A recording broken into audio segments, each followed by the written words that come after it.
सोनू दादा नमस्कार. नमस्कार दादा काय सांगाल, आज नंदीला कुठेतरी दुखापत होती, नक्की काय झालेलं? नंदी थोडंसं कमी पलताना वाटला, नेहमीप्रमाणे नाही वाटत आहे. कसं आहे माहिती आहे का, काल परवा दिवशी बैल जरा पोटाचा बिघाड झाला होता, थोडा पोटामध्ये त्याला प्रॉब्लेम झाला होता. त्यामुळं काल डॉक्टरने सांगितलं का बैल, डॉक्टरला बोललं पाहिजे, डॉक्टरचा काय प्रॉब्लेम नाही तर पळू बोलले, म्हणून आता पण बैल आणलाय पळवाला. तर बैल तेवढा पाहता सेमीला, गटाला पळाला नाही, तर सेमीला बघू काय करतो ते. दादा काय काय म्हणजे झाले नक्की नंदीला आपल्या?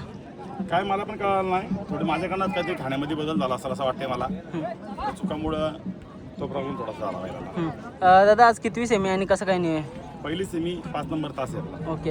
एक मोठा सेमी आहे, काय वाटतं आज? कारण का अशा अपेक्षा लागलेली आहे बघा, मागच्या मैदानाला पण पळाला, पण कुठेतरी फायनल झाला नव्हता.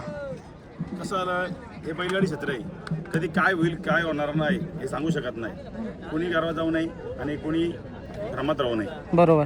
दादा मथुर सोबत पैरा कसा काय ठरला? मला तर वाटतं ही गाडी जाम भारी पाळलेली याच मैदानामध्ये, म्हणून कुठेतरी पैरा झाला. राजा 777 केसरी होता, त्या टायमाला चांगली गाडी पळवली होती, त्यामुळे आम्ही ही गाडी पळवायचं नियोजन ठेवलं होतं. मागे पण 2 तासचं मैदान असल्यामुळं आपण पैरे दुसरे केले होते. गटाला आपली बस झाली, सेमीला काही कारणास्तव थोडा काही प्रॉब्लेममुळे बैल आपला असाच गेला होता, त्यामुळे गाडी आपली फॉल झाली होती.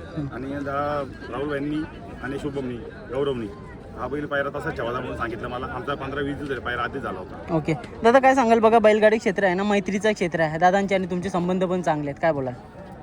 तुम्ही प्रत्येक बाईटमध्ये ऐकलंच असेल का राहुल भाई प्रत्येक बाईटमध्ये बघा, सोनू माझा भाऊ आहे, बरोबर. त्यामुळे आमचे भावाभावाचं नातं आहे, मैत्रीचं आहेच पण भावाभावासारखं नातं आहे आमचं. चालेल मग एक मित्रांनो, मोठी मुलाखत ना नंतर घेऊच, कारण का बघा आता नंदीला पण दुखापत आहे, थोड्याच वेळानंतर निघणार देखील आहेत. चला शुभेच्छा देतो तुम्हाला. एक दुखापत होती नंदीला, ते त्यांनी सांगितलं, जास्त वेळ नाही घेत, सेमीला निघता येत आता.